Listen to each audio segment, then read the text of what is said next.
So me and my friend Nick were working on this disco dance idea and eventually found ourselves stuck.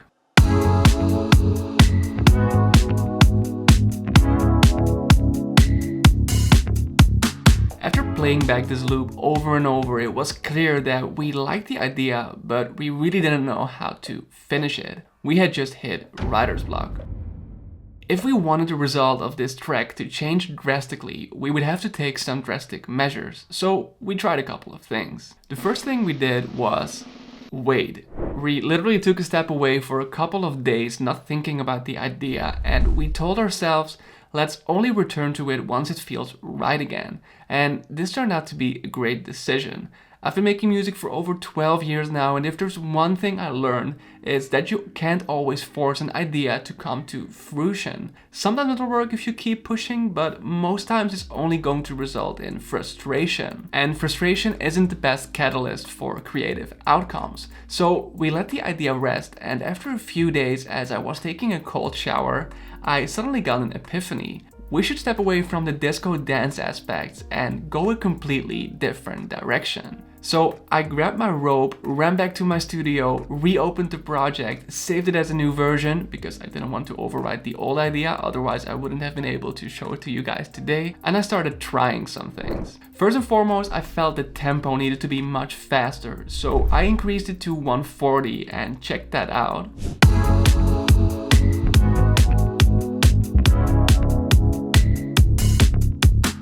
That was kind of cool, but it was still all disco dance. So we needed to change our instruments, starting with the drums. We decided they should sound more electronic and have more of a house rhythm. So we ended up going from this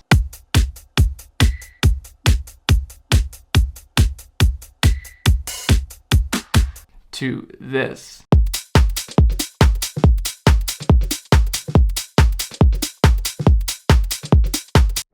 Now, we were beginning to feel the inspiration from the increase in energy of our idea, but at the same time we started feeling the pressure of getting the track done, as there was still so much left that needed to be worked out. So we decided, let's forget about finishing the song as an end goal for now, and rather take it step by step from here, asking ourselves, what's the next element our idea needs? Now, because we felt our idea sounded too dreamy, we started looking at the chords.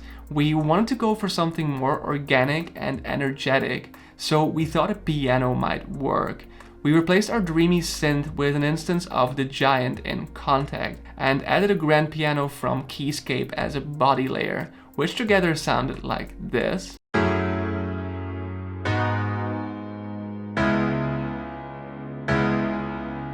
So we put the piano along with the drums to see what would happen, and the song was definitely beginning to feel more upbeat.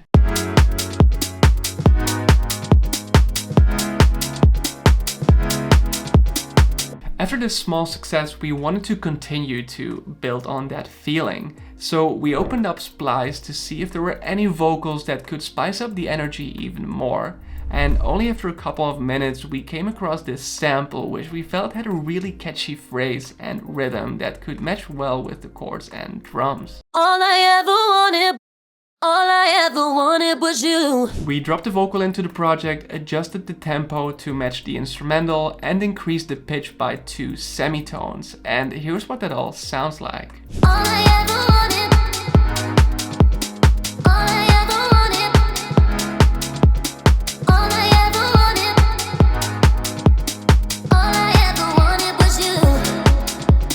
So that led us to the thought of having a synth mirror the vocal melody in the chorus, maybe with a couple of additional notes to create some more groove and uniqueness. And for this we wanted to go for a synth that sounded electronic and straightforward. Definitely not too complicated sounding. So we turned to FabFilter 1 and we remembered this Doris Day preset, which is the same we used in our How to Fret Again video, and we figured why not reuse it?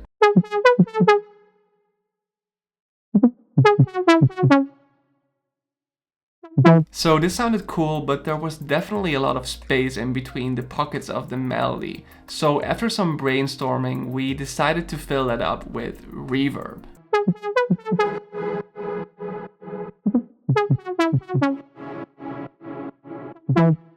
All I ever wanted.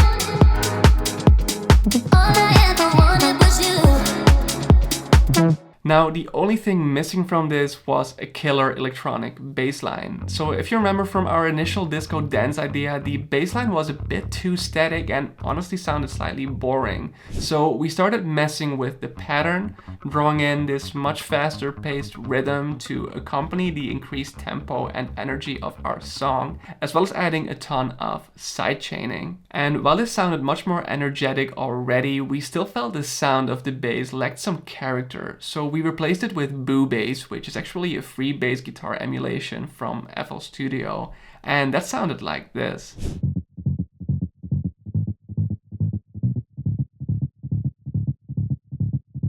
And that's when we immediately felt this needs a sub bass playing underneath. So we added this Sylenth 1 sub.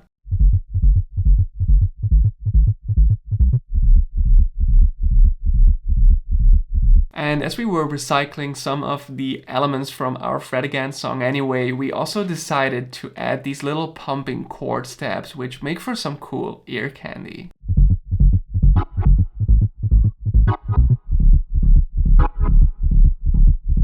At that point, with the drums, the chords, the vocal, the synth, and the bass laid down, we really felt the core of the idea and its components were there. So the next thing to do was to build on that by playing with the elements and coming up with a cohesive arrangement. Now, when arranging a song, meaning when we create a song structure consisting of elements like intro, verse, chorus, all that kind of stuff, there are a couple of things we should keep in mind. We generally want to repeat certain parts like melodies and chords throughout the song for the listener to be able to remember them, but we also want some variation throughout the song, right? Like you don't just want to do the same thing over and over and make the listener feel bored. So there needs to be some level of contrast between different sections of the song. So with that in mind, we decided, let's just copy and paste the 8-bar core of our idea a couple of times, the drums, melody, chords, vocal, and bass. And let's start subtracting and adding elements wherever needed, beginning at the intro of the song. So let's start off with taking away the kick, the bass, the lead, and some of the other drum elements in order to prevent ourselves from revealing too much from the opening. We want to build toward a chorus or drop straight away from the beginning, but with our kick and bass being the most impactful and prominent elements in our song, those should really only be first revealed in the chorus for maximum impact, which is why we're not using them in the intro. Additionally, we're applying a reverb and a low and high pass filter on the master, which makes the intro feel more atmospheric and make it contain even fewer low frequencies, which is going to cause the contrast to be bigger once the first chorus hits, which will make the drop more impactful.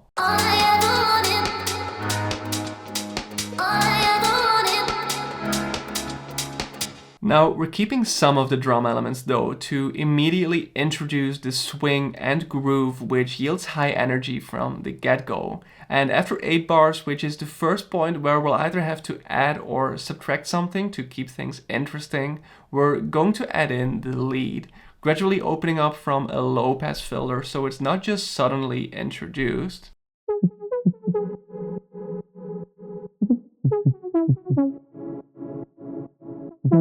And we're also bringing in the bass, some more drum elements, and a long sweep to help support our build and transition into the drop better, which really helps allude to the listener that we are headed somewhere.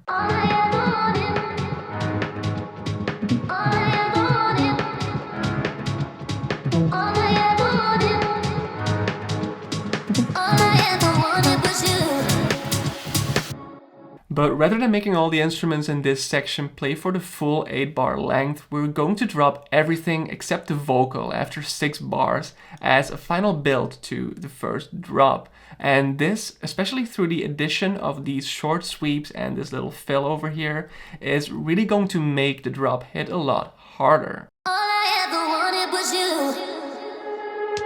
Now, once we reach the drop, what do? Well, of course we're adding in the kick, that's kind of a no-brainer, but we'll have to spend a second thinking about what other elements we want to add or subtract here, because we have to remind ourselves that this is only the first chorus, and while it's tempting to make it as big and impactful as possible, We again don't want to be giving away too much. So that's why we're going for a more groovy and minimalistic approach here, without the piano, without the vocals, but really only with the kick, some of the other drum elements, the lead and the bass, plus the sub bass for extra impact in the low end of our track.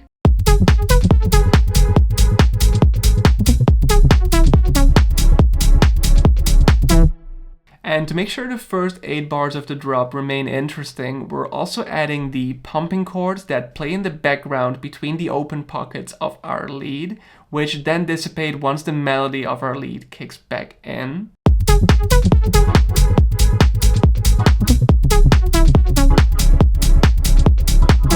And as we approach the end of the first 8 bars of the drop, we're enabling a bit crusher on the lead through an automation clip, which on the one hand creates some subtle variation, and on the other hand acts as a transition tool to the second half of our chorus.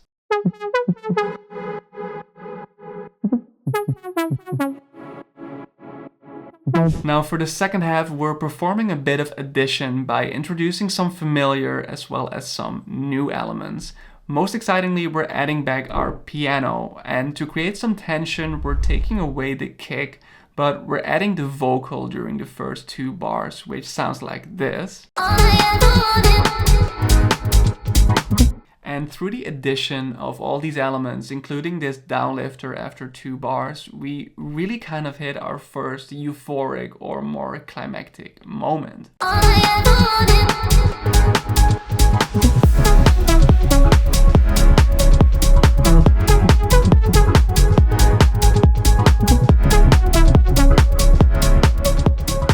Then in the 4th bar, and this is probably our favorite part of this song, we added this little twist to the piano chords, which helps create even more emotion and variation within our drop.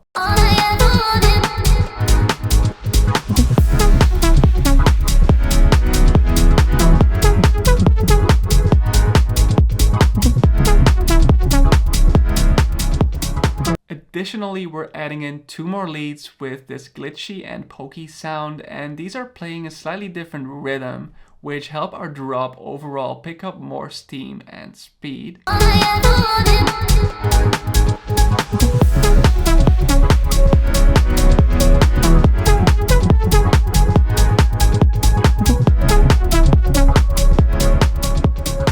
And lastly, we are adding this phasing synth pad, which adds a bit of a funky disco feel, honoring the vibe of our initial disco dance idea.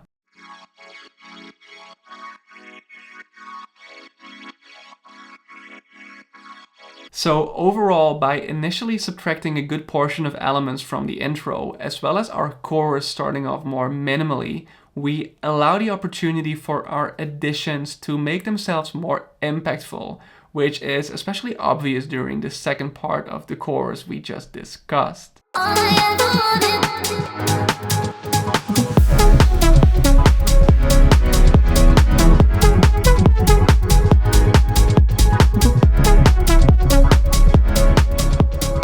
Okay, so what's next? We didn't want to shift too far away from the vibe we had already achieved, and we felt the overall idea of this song sounded quite clubby.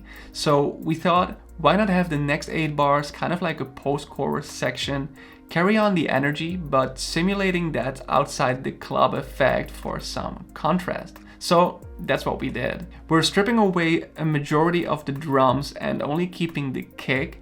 And we're also removing the main lead, as we don't want this section to sound too close to our previous segment. And crucially, we are then automating this filter, which is the exact same EQ plugin we were using during the intro, but this time we are eliminating a lot more of the high and low frequencies to create that outside the club effect.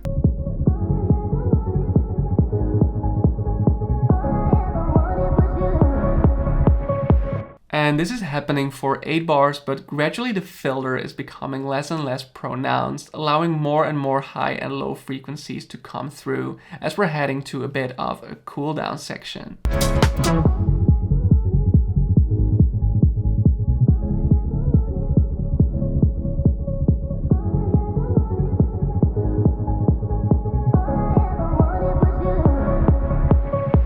So speaking of reaching a cooldown, we wanted to create a set point that would help us seamlessly transition to our final chorus. So in order to do that, we are subtracting the bass and the kick to tone down the energy from being consistently upbeat, and we're reintroducing some of our other drum elements to help keep the groove alive without being overly energetic to the listener. Also, the low and the high pass filters from the previous section are still subtly enabled here to make sure the transition from the out of the club section to this cooldown section is smooth and not too abrupt. And as we're making our way toward the next 8 bars, the low pass filter becomes less and less pronounced until it's ultimately no longer effective.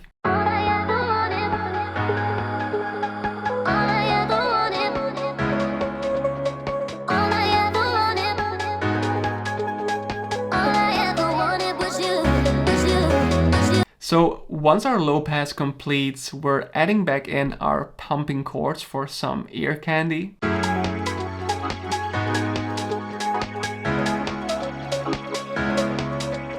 And we're also introducing this Reese bass that plays the root notes of our chords to add suspense, which was actually already introduced during the last bar of the previous section.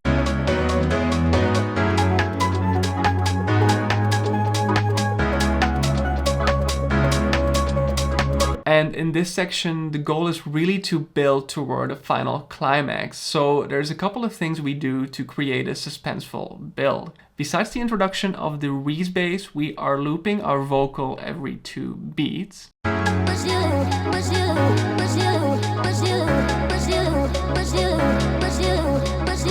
Then after 8 bars, we are adding a snare roll playing 16th notes, which are slowly being opened up through the automation of a low pass filter.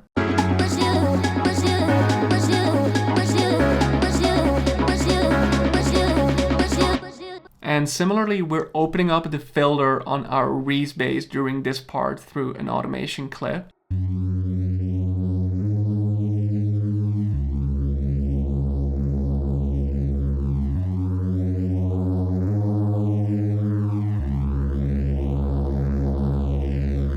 Then we're again adding this long sweep.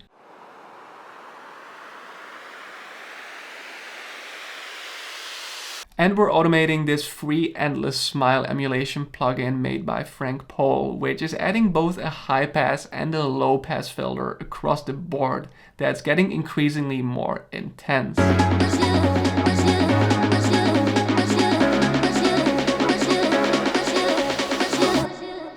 And just like we did in the intro, we are dropping everything except the vocal after 6 bars, again as a final build to the final drop.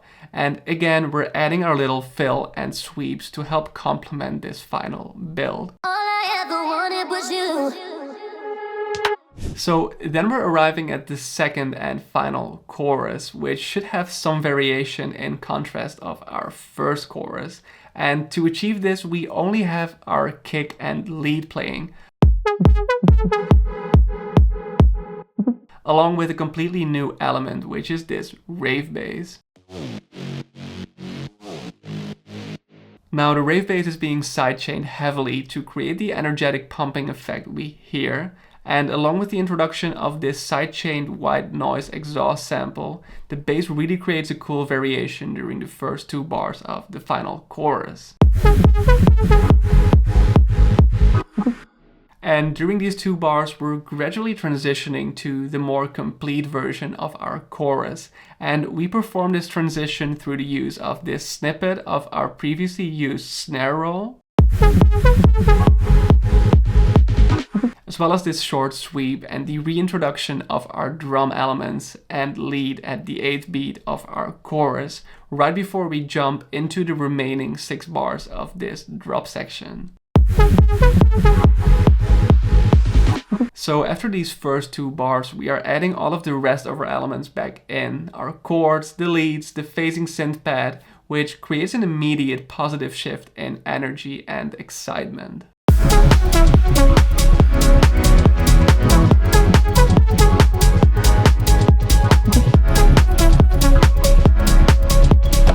And as you can tell, the contrast between the first 2 bars versus the rest of the drop is quite heavy and is done purposely to really pique the listener's interest.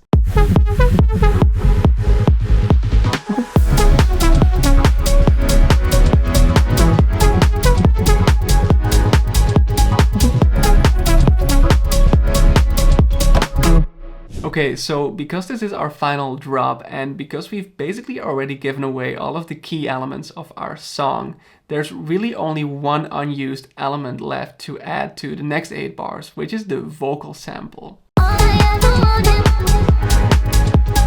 All I ever wanted. All I ever wanted.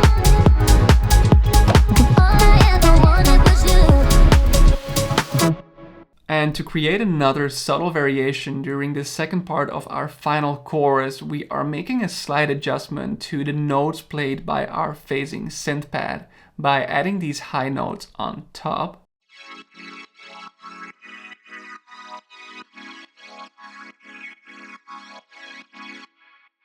All I ever wanted. All I ever wanted was you.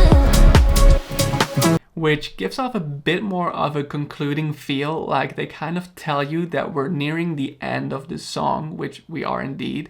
And through the use of these 2 sweeps, we end up at the final section of our song, the outro. And all we do here is strip this song down to just the vocal plus the piano chords playing.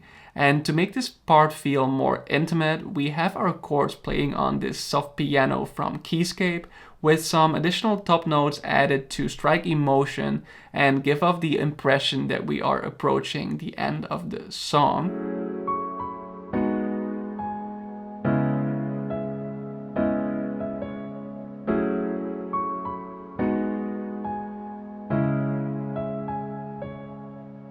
And to further enhance the intimacy of our outro, we are disabling the reverb that was initially applied to the vocal sample, which kind of gives the impression that the words are spoken from a smaller, more intimate room. All I ever wanted. All I ever wanted. All I ever wanted. All I ever wanted was you. And as a result, we have this faint but pleasant outro that helps us smoothly segment to the end of the song. All I ever wanted. All I ever wanted. All I ever wanted. All I ever wanted was you. And with that said, we've reached the end of today's video. If you ever feel stuck on an idea again, just try to take a break from it for a couple of days, try changing the tempo, revamping the instruments, and if you find yourself stuck at the arrangement, just try to copy a 4 or 8 bar section multiple times and subtract and add elements to play with the tension and energy levels throughout the song. Now, if you want to learn more about music production, I'd highly encourage you to go watch one of these videos next. And also, if you haven't already, please subscribe to the channel to become part of our community of musicians and music lovers. Thank you so much for watching, and I can't wait to see you next time.